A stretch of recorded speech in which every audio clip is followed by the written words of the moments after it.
Morning everyone, so today we're at a Rover, the Rover 75, 2003, and this is a diesel model. So the customer's complaint with this one is parasitic draw.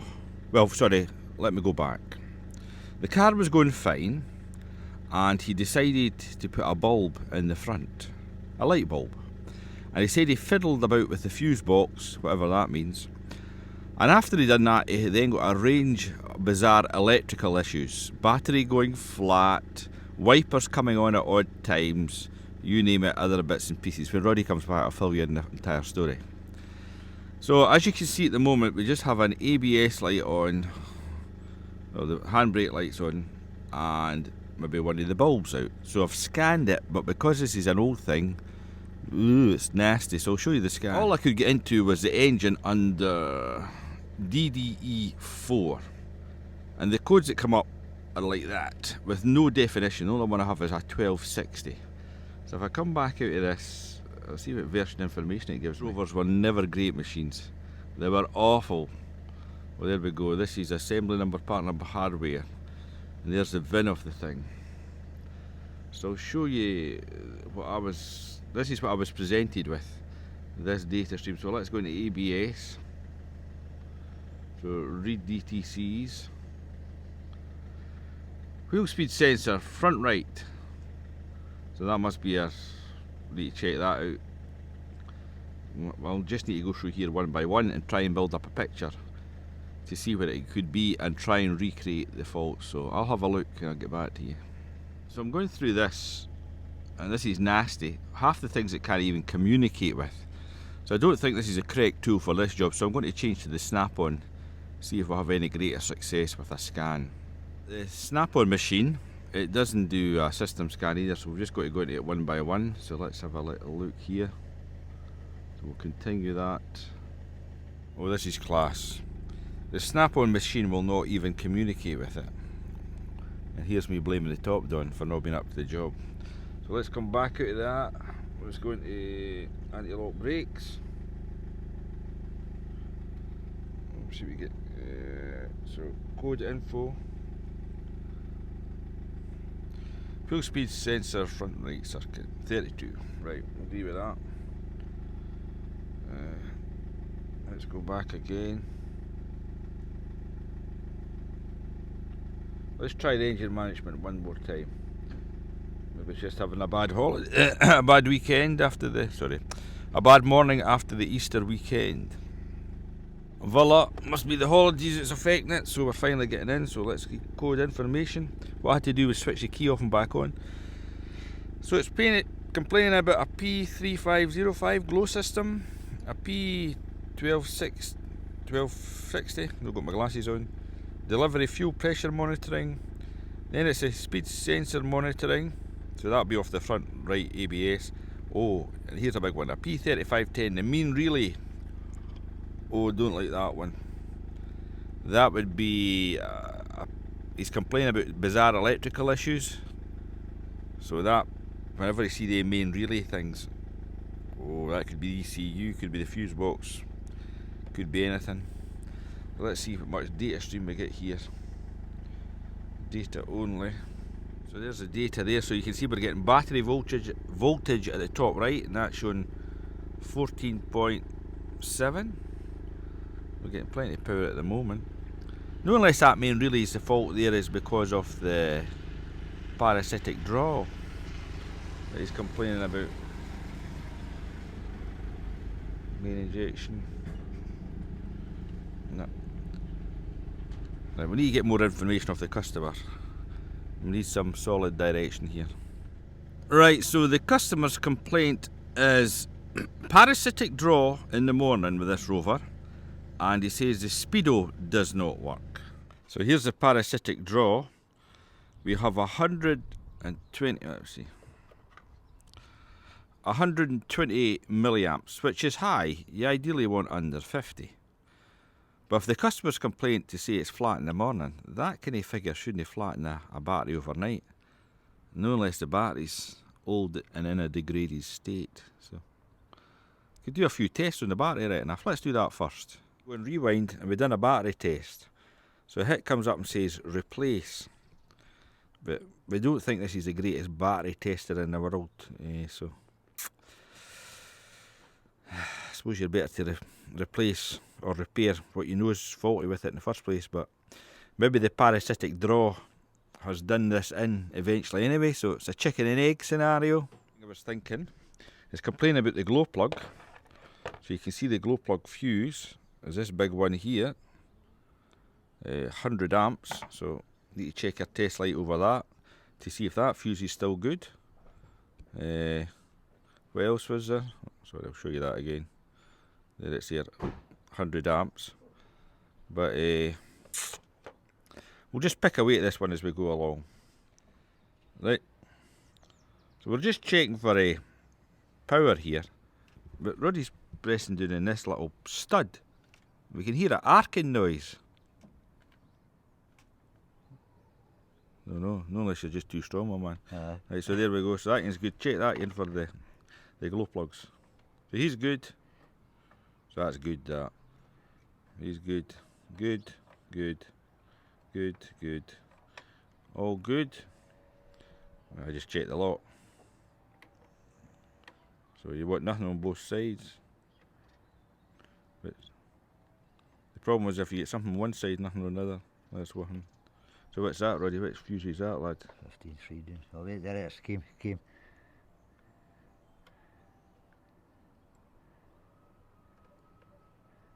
That was ABS. Oh no, that's alright. They're alright. So Visually, they look alright. So we're doing a parasitic draw test again. You can see it's actually higher. So the last time it was at 120 milliamps, and I went round just to check the doors in the car, and here the back, the tailgate wasn't properly closed. So it's actually, we've got a higher amperage draw with the tailgate closed than we had with it open, so go figure. Is that right? So the tailgate is locked now, but it's worse now. So after a reasonable amount of time, we're still sitting at 114 amps, so we'll use the old fuse, what's it called again? Amp pound. We'll use the old amp pound to see where it's going. So there's the amp pound set up. So Roddy, the man that does everything, he just, come on Roddy, hurry. So beep, so that's okay. We're wanting zeros. 0, 0, 0, 0, 0, 0. Oh dear, it's not looking very good, Roddy. 0. Oh, we're on the last ones. Up the home straight. Nothing. So we need to be a bit more clever with this. Different fuse box. It could be a different fuse box, or aye. It could be them, right enough. Don't know, but there's probably an interior fuse box, won't there be? Aye, like there will be. No, unless we just try and pull them, eh? Maybe that's the next easiest thing to do. Yeah, maybe. Or you want to test the big ones? Test the big ones. 0, 0. Did you see that? That made a doot. Come back to that. That's alright. Oh, there's something there, my man. Right. 50 amp. So what's that big fat fuse? Oh, read the handbook. So what size is it? 50 amps. So can this thing go up to 50 amps?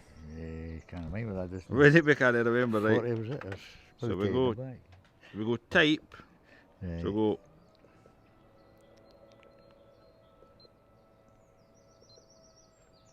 7.5. Right, go. Only goes up to 30. But wait, do we need to go to fuse type?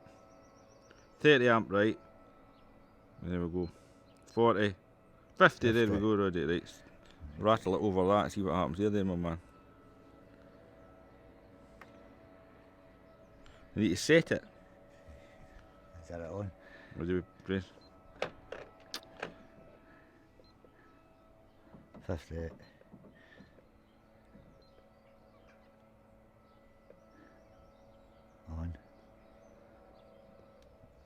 the back of it. The back it tells us. Back tells us, alright. We'll come back. So we think we've managed to set this up. So you can see our fuse drops over that one. 0, 1.2, so is that 120 milliamps? Right. Over a, we're saying a maxi fuse over this 50 one, so let's just take that out of the equation, see if that gets rid of your draw, eh? Just use a screwdriver. It's still high. Aye, so that should go to 0. We then need to find out what that fuse is feeding. But see, this thing's still diving about here, it's saying 0.12, I don't understand. So we're just going to whip that fuse out. Oh, here's the alarm got to go. I think that is the fuse right enough, Roddy.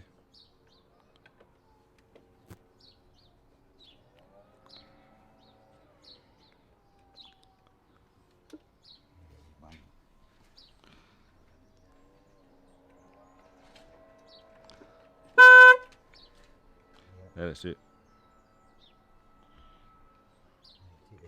Aye.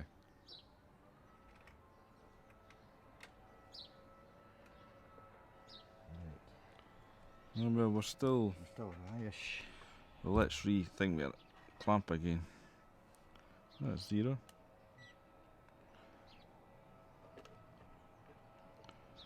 Aye, that's perfect. If we could get down to 50 milliamps, that would do the job. So we need to find it. But this guy feeds, or maybe it's just an alarm system. Maybe something in the alarm system. Look at the handbook. Oh, this is true. Right, let's get a wiring diagram up. So we're removing that fuse, that 50 amp fuse, and we're now down to 30 milliamps, which is great actually. We go to unlock the car. Look, nothing. So that fuse is to do with the central locking and alarm system, I would assume. So it's trying to tell us there's something in the central lock alarm. It's causing the parasitic draw. So the very fact that tailgate was open, I've had my suspicions about that. Right, let's go back to the beginning again. So when we put that fuse in, it's definitely to do with the alarm locking system. So listen to this when I lock this car. Let's see. So you can hear the horn goes off. And to me that's no normal. That's trying to tell us there's a problem within the alarm system, because when you think about it, if that went off when you arrived home at night with your neighbours, they would go off their head. So there's a problem in the alarm system. So where's it going to be? Right, we think we've made a breakthrough. So we trusted the car to tell us, it would tell us what was wrong with it. So we heard that alarm sound. Roddy says the car's trying to speak to us through non-verbal communication. Maybe it's verbal diarrhea right enough. Anyway, so we decided to have a little look. And we looked down here and thought, there should be a pressure switch there. We reckoned. And indeed, there's a wire just lying in there. Yellow with a white trace, I think it is, loosely. So we got the old power probe out and we looked at it. You can see in there, the signal goes between 0.05 volts and 11.31 volts. So that's outputting a square wave. So what we're going to do is give it a ground, and then if we lock the car, it should stop beeping. So let's try this. You want to do that business here, Roddy? Make yourself useful, my man. So we'll hit that button again. So car's no happy. So you get a ground, my man. Back the way. Aye, back the way. Still beeps.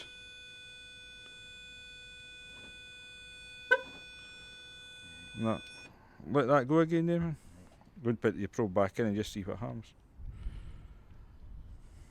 So not unless it's a fancy switch, giving it a direct ground may not resolve the issue.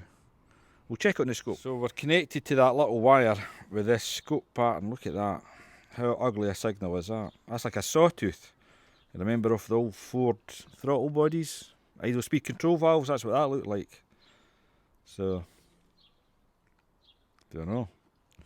Definitely, I think there should be something there. Definitely. But that looks horrible. You can see it's 0 to 12 volts.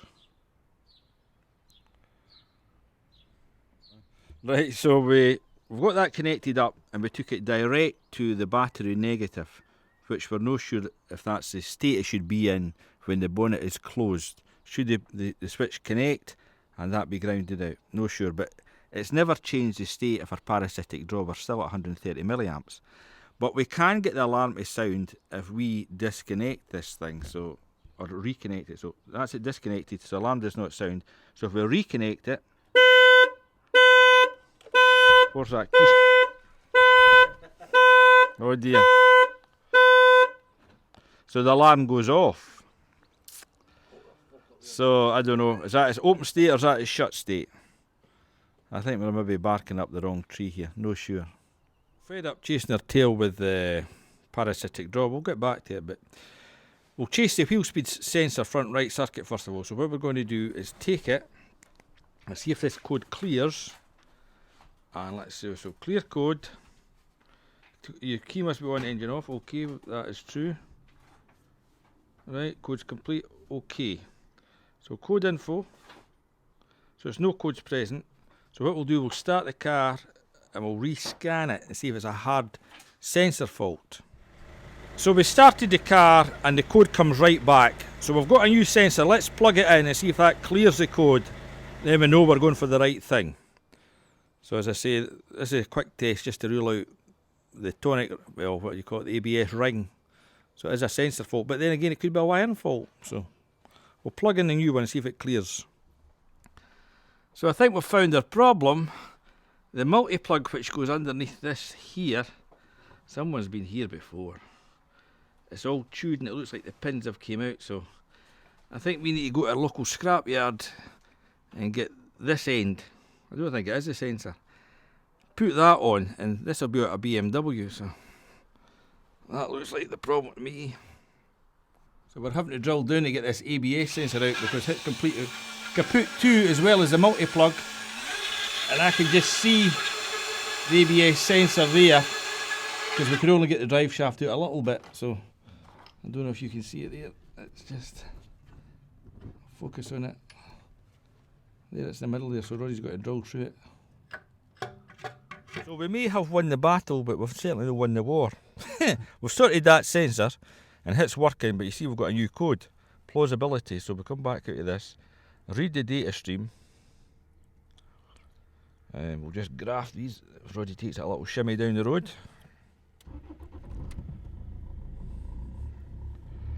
You can see our front right, we're getting dropouts. Oh no, so the wheel bearing's away and hit as well. So maybe that's why somebody's been at the ABS sensor all along. Look at that, regular as anything. That's bad. So it needs a wheel bearing, it's a common issue. And the other thing, our parasitic draw, I was reading a bulletin to say they're bad for chaffing off the wiring near the fuse box on the inner wing, so we need to look at that as well. This thing actually started okay this morning, so I don't think 120 milliamps is really going to cause that big an issue, because when you think about over 10 hours it's only going to pull 1.2 amps, which is no a lot. So the very fact he's complaining about spurious electrical issues. Top down another go to see if we could find anything in the Immobilizer. So if we can go into security, read the DTCs, window bus fault and driver window motor output fault. So already was looking at the window switch and it's a bit dodgy. So whether that's the issue or no, I don't know. But that certainly could be causing a high parasitic draw. There's an actuation test. Boot release alarm LED. Let's alarm LED. Warning: during force output, all body unit lights are disabled. Oh, we better cancel that. We'll get locked in the car. So let's clear that fault. Okay. Okay. Read DTC. Just managed to clear it.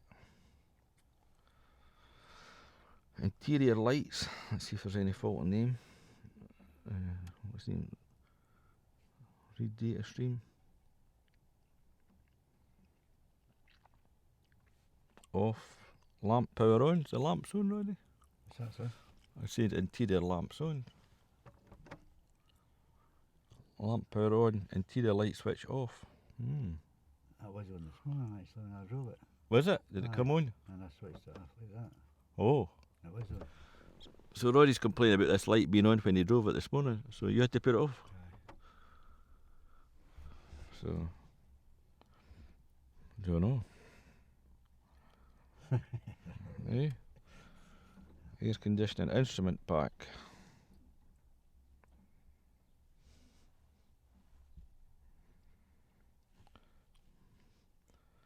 Fuel sender fault, so there's a fault in the sender unit, that's why the fuel reads low. And VIN mismatch with light switch module. So, somebody been doing hokey pokey with this before? Don't know. Anything else? Parking aids, rain sensor, fuel burning heater, instrument, electric windows, immobilizer. There's immobilizer. Read DTCs. Oh, gobbledygook. Please refer to manual.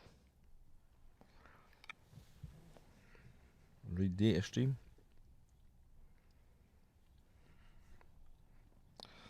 So engine immobilising, engine is mobilised. Engine speed, gearbox, ignition on, instrument pack on. Key and ignition switch, yes. Key state is valid. Interior enabled. Super locked, no. So we put our snap-on machine in. It just shows you how good that little amps clamp is.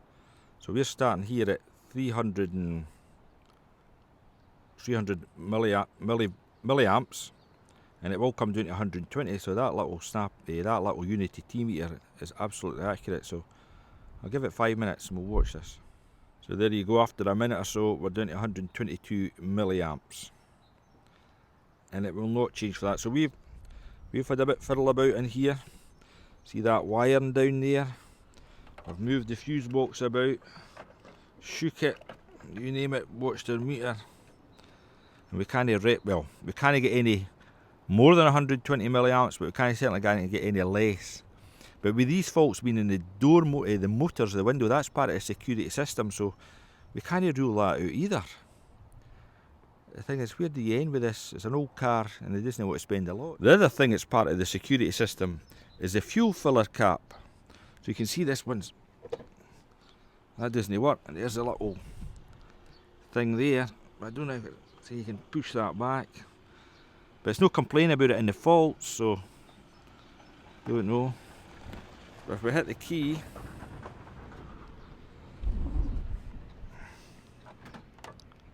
see, it's actually working.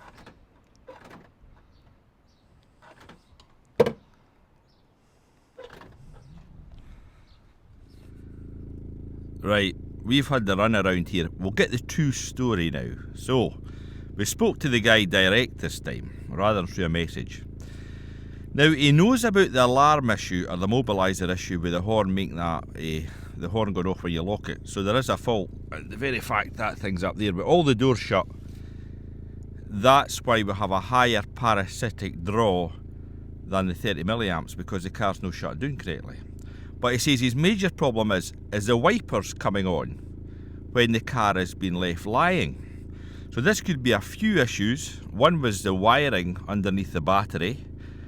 Someone else has spoke about water in the washer pump at the connections, and also bad connections on the wiper motor. So we need to attack that.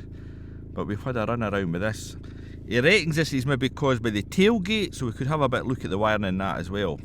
But we've never had the wipers actuating with us. But we're going to look at the wiring under the battery just to rule it out. So we've stripped out the battery just to have a look at the wiring going around about here, but no. We're looking for spots that are touching. Like there. Or where it lies across that leg, but maybe that's a bit sharp right now. Let's have a look. Look at this. Sorry, I could not replicate the fault down there. I tried moving the wire, visually inspected, could not see nothing, either going in through the wing or up there at the back. So, and I had the battery connected, pushing the wires, and I could not get the wipers to actuate. So the other person had talked about the wiper motor. Here, bad connections on that, but these looks good, so I'll give them a spray down, but they all look fine. So I don't know. Maybe need to let this one go and wait till it comes back. So I've gave it a good spray down with contact cleaner. The other thing I was thinking about this was, see within this motor, I mean this has got a permanent lives, I'm sure it is. No, it's through the relay, talking rubbish. Anyway, it must have a permanent live because it's got a park switch in this that keeps the wipers going even after the ignition's switched off, so you get your wipers to return to the rest position. So even within that could be a problem, but couldn't say. And just for your reference, here's the two wiper relays, 1 and 2. So you can see that's relay 1 and relay, is that 3 up there. So obviously if you pop then, the wipers should stop. Right, so we've finally got the car to, the Immobilizer to go off. So what we're going to do is see this yellow black wire there, we're going to snip that because that's the boot closed, because when we disconnect that, you can see on the scan tool, oh the sun's terrible here, we've now got boot closed. So let's snip that, put the wires back in and see how we go on. The wires there, we're going to pop it back in and the boot shall, it'll assume the boot's closed when you do that. So it's the black yellow wire. There's also a little switch in there to tell it the boot's closed. So see that one there? That one's working. So that's the tailgate sorted out. So you can see when we shut the driver's door, the light goes out, and then we'll go and lock it, and we should get the Immobilizer to kick in, then we'll check the amps again. There we go. No more alarm sound.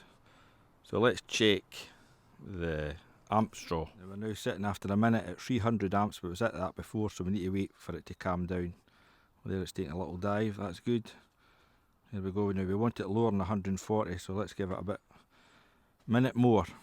So after 2 minutes we're sitting at 120 milliamps.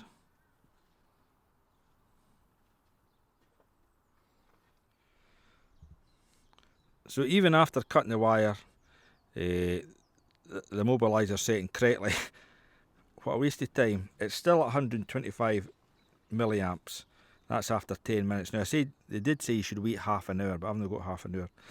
I need to go, so it seems to be all dandy at the moment. See these wee blips here, that's the LED flashing. But there's something else becoming alive there as well, so I don't know. Anyway, 1 step forward, maybe 3 back. Cheers.